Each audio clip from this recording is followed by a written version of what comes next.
really frustrating that, the police couldn't come up with anything. My aunt cried just nonstop. She would just come to our house. I could still picture her sitting in the chair and just crying and crying. This is David Wellington Reed, known to his family as Dave. On August 21st, 1985, he vanished off the face of the earth, or at least that's what it seemed like. No one knew where he was, where he could have gone, or who would have wanted to harm him. His loved ones and the police were equally clueless, and before long, his case went cold. 2 decades later, a series of strange events led the police to reopen the case, and within a few years, they had David's killer arrested. But it would go on to be a while until Dave would get justice and his family would get closure. And would they ever get closure after their 13-year-old boy was butchered to death for the most outrageous reason? This is the full story of David Wellington Reed.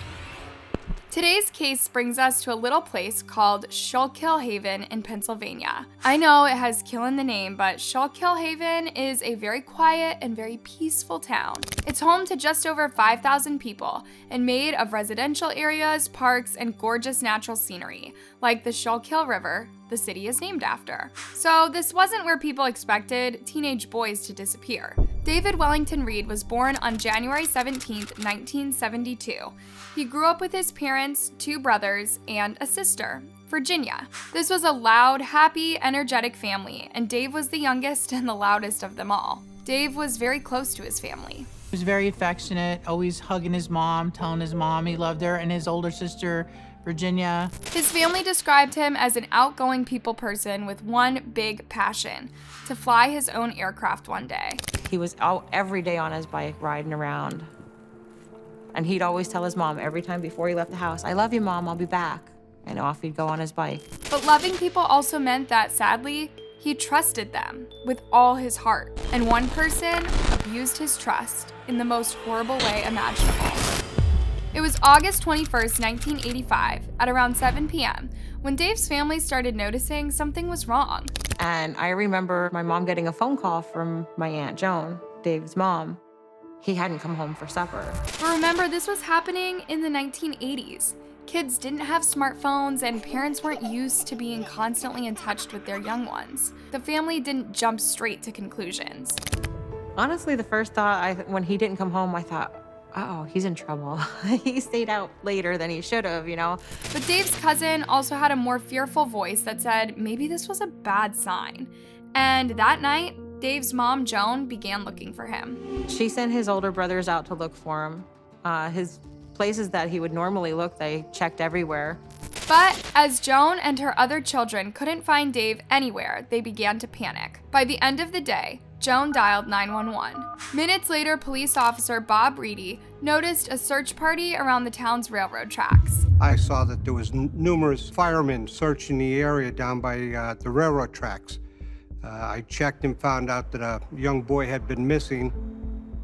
Initially, I thought it was a runaway, that he might have been staying at some friends' houses or something like that. This is often the case when teenagers disappear, but Dave was only 13, and he wasn't the type to run away from home or have any sort of resentment toward his family. His family was confident that something terrible happened to him, and they urged the police to look for clues. However, the first relevant clue was found by Virginia. Dave's bike was found by his sister, Virginia. It was on the railroad tracks in the bushes. Virginia was devastated when they found the bike. It made the realization that, there was definitely something wrong, and we just needed to find out what it was. Everywhere Dave went, he went with his bike. The abandoned bike meant that Dave had either been kidnapped or killed. Dave's family was getting ever more desperate. As the days passed, they pleaded with the police to look for a body and properly search every nook and cranny of the town. But the police seemed shockingly dismissive of Dave's case. It was really frustrating that, the police couldn't come up with anything. My aunt cried just nonstop. She would just come to our house. I could still picture her sitting in the chair and just crying and crying. The family even took it into their own hands to distribute missing posters for Dave, almost as if the police were busy with more pressing matters. We've hung these on every telephone pole, put them in every grocery store, every storefront window that we could possibly find. and all hopes of trying to get some information.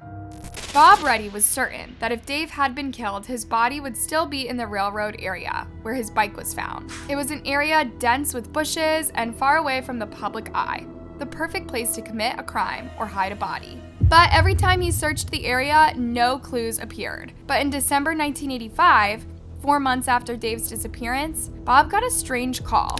I was contacted to respond to an address over on Cadwell Street because of something that had been found. A young man said he'd come upon a human skull in the forest behind his house. Initially, the family over on Cadwell Street had lost a cat, and they went up into the woods behind their house, and when he was up there looking for the cat, he found the skull. The strange thing was, well, there was a human skull, but even stranger was that the man had taken the skull into his home. I'm sure you know that if you find human remains, you're supposed to call the police and not tamper with the evidence. I've heard of people finding bones and going back to the house and telling the police where they're at, but not collecting them and bringing them back. When the officers arrived at his address, they proceeded to check the wooded area for more human remains. And you could see that there were human remains laying on the ground, and there was clothing that was associated with it. The fact that the remains had a white t-shirt and writing on it was possibly from the Republican, and blue jeans, that pretty much sealed the deal that it was David that had been found. Schuylkill Haven is a small place with a small police force, and back in the 1980s, it was even smaller. So it was down to an anthropologist to examine Dave's bones in the spring of 1986. They found tiny gnaw marks made by small rodents. The bones had been in the woods for months, and it was likely that several animals had tampered with them. But there was something that didn't look made by animals, a fracture on the back of his skull. So what happened in the case of David Reed is something clearly hit his head and those suture lines sprung open from each other. Did he fall, like hit his head on a rock? That could have happened. So the cause of death of David is listed as undetermined.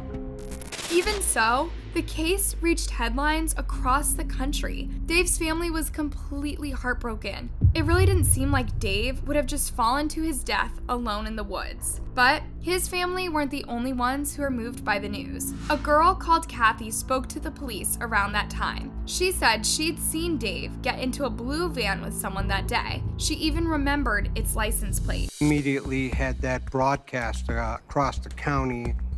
We were able to run numerous ways of that license plate, you know, a B instead of an 8, and we tried to run it at various different ways to come up with a vehicle that it would match, and none of it was successful. The police seemed so close to getting a result. They had a witness account, a license plate, and the description of the blue van. But somehow, the system showed nothing, and the officers couldn't locate such a van anywhere in the country. Much to the Reed's jargon, Dave Reed's murder became a cold case. Skip to the spring of 2005, 2 decades after Dave's mysterious death. I was sitting in my office one day, and an individual came in and introduced himself as Trooper Bob Betnar, and that he had been assigned to reopen a cold case of David Reed. When I had heard about David's case, I lobbied I wanted to be a part of it.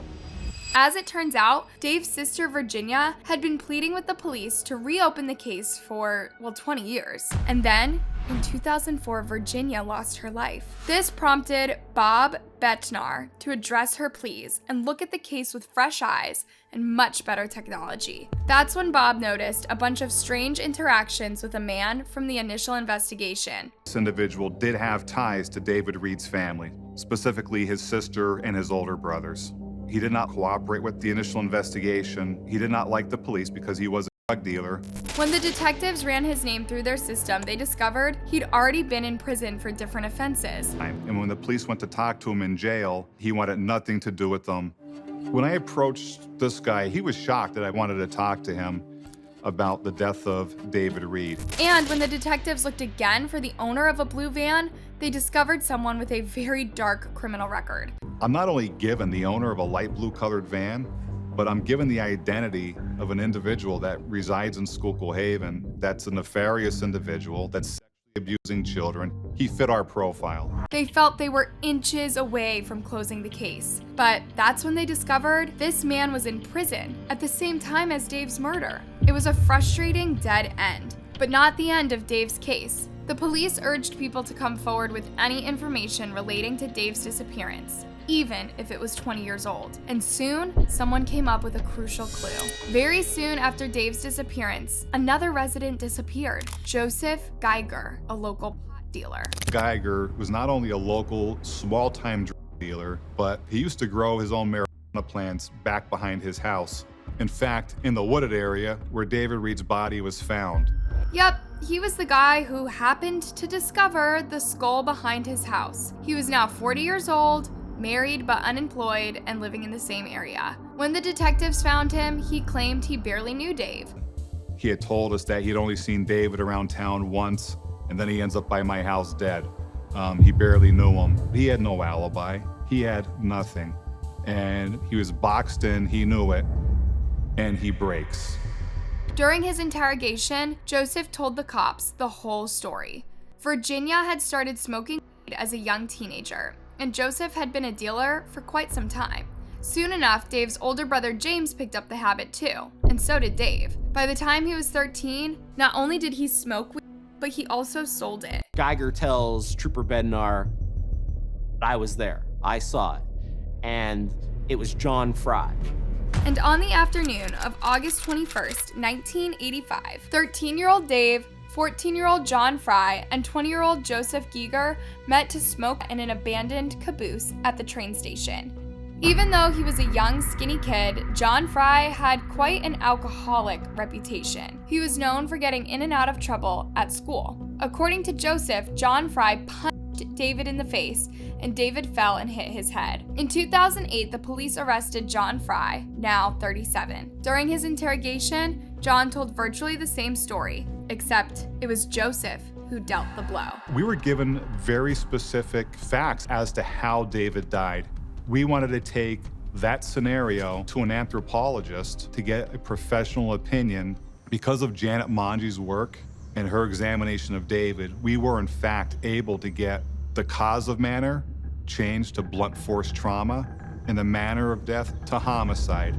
Now the police just had to rule out one of two suspects. John Fry was a right-handed person. Joe was left-handed. David had a fracture on the right side of his face, and we felt if two individuals were facing each other, if there were going to be a fight, that fracture on the right side of the face would have been more consistent with being struck by a left-handed person. On August 21st, on the 23rd anniversary of Dave's murder, the police arrested Joe Geiger. During his trial, the following story was revealed. Sometime before August 21st, Joe discovered that some of his weed had disappeared. He was extremely angry. He'd told some of his friends that he would kill whoever was stealing from him.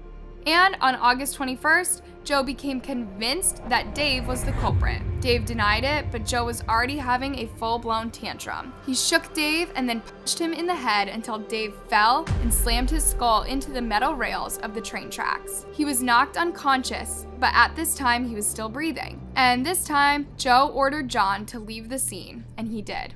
In a state of sheer panic, Joe dragged Dave to a thicket. He was still alive, but unable to stand up or call out for help. He died in a few hours, and in the following week, he was torn apart by dogs. So here's the dark truth. Joe could have saved Dave's life if he had called 911. Instead, he was too preoccupied to save his own skin and avoid jail to do so.